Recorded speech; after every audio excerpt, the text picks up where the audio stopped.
petit immobilier du dimanche. Ça faisait longtemps que je n'en avais pas fait et je profite un petit peu de ce petit challenge que je me suis fait pour faire une vidéo par jour au mois d'août pour relancer l'immobilier du dimanche. Et donc du coup sur ce mois d'août, tous les dimanches, vous aurez ce format de vidéo un petit peu plus cool, un petit peu plus sincère, où je suis tout simplement moi-même, où il n'y a quasiment pas de montage. Je voulais revenir un petit peu avec vous sur les annonces qu'il y a eu sur le LMNP et sur les stratégies d'investissement de manière générale.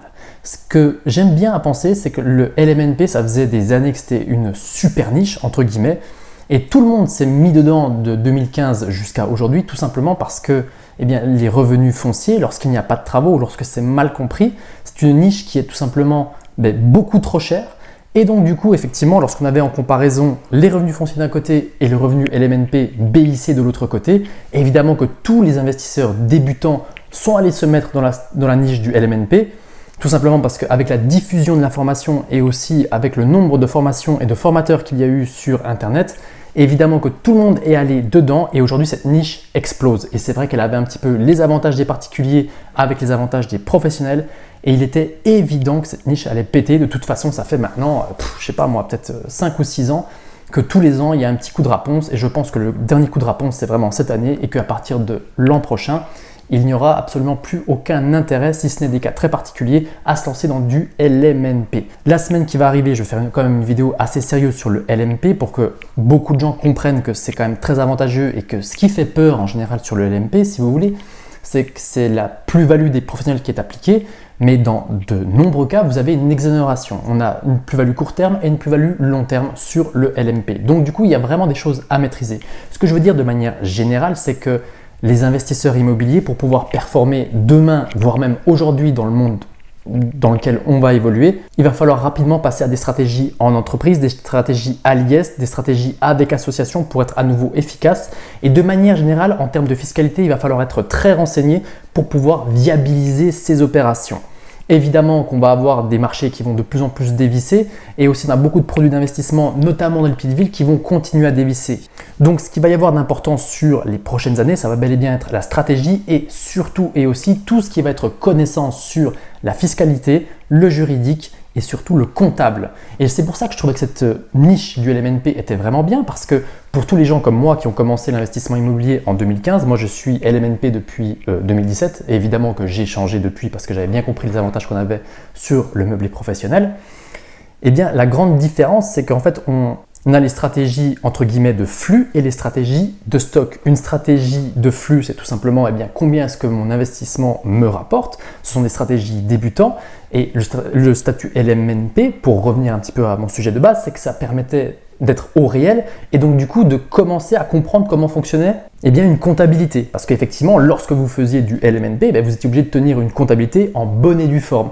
Et donc du coup, pour les gens qui étaient débutants, ça permettait de mettre entre guillemets le pied à l'étrier dans le monde de l'entrepreneuriat, si vous voulez, même si j'aime pas beaucoup ce terme, à moindre frais et pour voir un petit peu comment est-ce que ça fonctionne un bilan, comment est-ce que fonctionne un compte de résultat. C'est pour ça que je trouvais que c'était vraiment pas mal ce statut LMNP pour commencer pour les entrepreneurs immobiliers. Mais de manière générale, il va falloir gentiment se diriger vers tout ce qui va être IS. D'ailleurs, lorsque c'est bien fait, vous allez pouvoir avoir accès aux banques, entre guillemets, à des statuts qui sont un peu différents. Vous avez moins le problème du HCSF lorsque vous basculez à l'IS, puisqu'on va regarder comment est-ce que les opérations tournent sur elles-mêmes.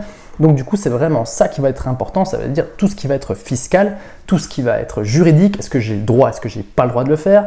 Et tout ce qui va être évidemment comptabilité. Et par le jeu des sociétés, c'est comme ça qu'en fait, on a des gens qui gagnent bien leur vie et qui payent très très peu d'impôts tout simplement parce qu'ils ont ces connaissances sur le fonctionnement du monde des sociétés. Et pour ne rien vous cacher, les personnes un petit peu aisées que je connais, voire même les personnes riches que je connais, elles ne détiennent quasiment rien en nom propre, sur leur propre nom, comme moi, Renaud Liris, mais c'est tout au travers des sociétés.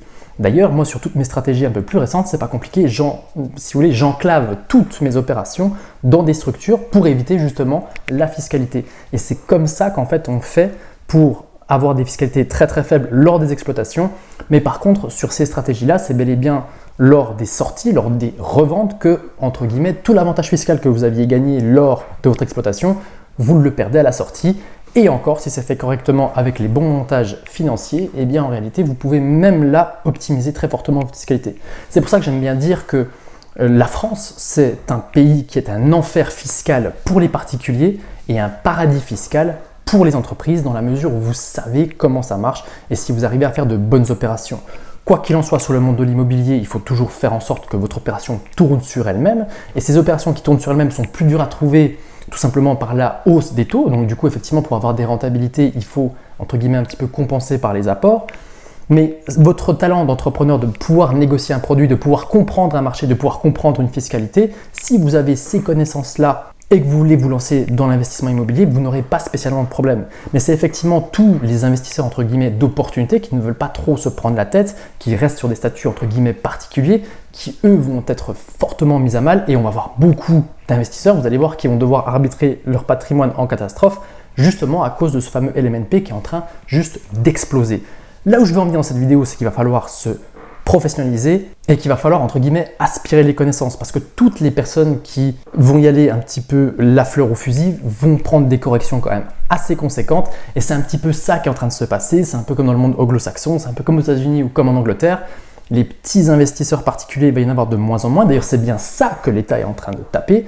Par contre, des investisseurs très renseignés qui font ça énormément. J'ai beaucoup d'investisseurs autour de moi, beaucoup d'entrepreneurs autour de moi qui sont en train de charger très très fortement en patrimoine. À côté de ça, on a des petits particuliers qui sont en train de se lessiver, qui sont en train de vendre leur patrimoine et c'est aussi pour ça qu'on a des prix qui baissent dans beaucoup de secteurs parce qu'il y a beaucoup de produits à la vente suite aux différentes mesures fiscales.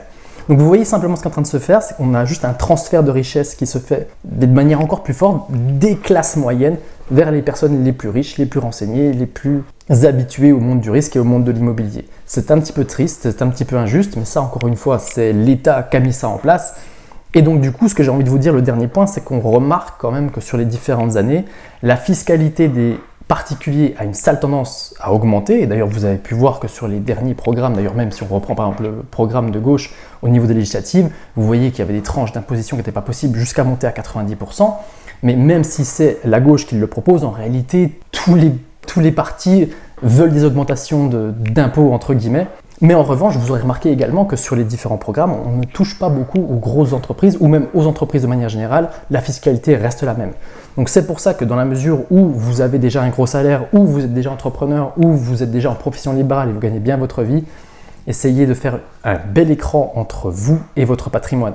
Je ne dis pas que pour les débutants c'est adapté parce que vous avez des frais juridiques à mettre en plus sur vos opérations, mais en tout cas, lorsque l'on va débuter, il faut que vous ayez bien en tête que effectivement tout ce qui va être les stratégies de rente que l'on connaît encore aujourd'hui, et bien tout simplement, il va falloir même là-dessus se professionnaliser parce que la détention en direct va devenir de plus en plus lourde, les taxes foncières augmentent, les impôts augmentent de manière générale.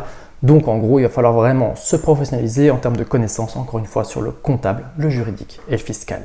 Voilà ce que je voulais dire pour cet immobilier du dimanche. Encore une fois, si vous avez des questions, eh bien n'hésitez pas à me les mettre dans les commentaires. Et aussi et surtout, eh bien, vous avez le groupe de discussion Startimo au travers de WhatsApp. Donc vous n'hésitez pas. Sur le groupe, je réponds absolument à tout le monde. Merci de m'avoir suivi jusqu'ici et je vous dis à demain pour une nouvelle vidéo. Ciao, ciao, ciao!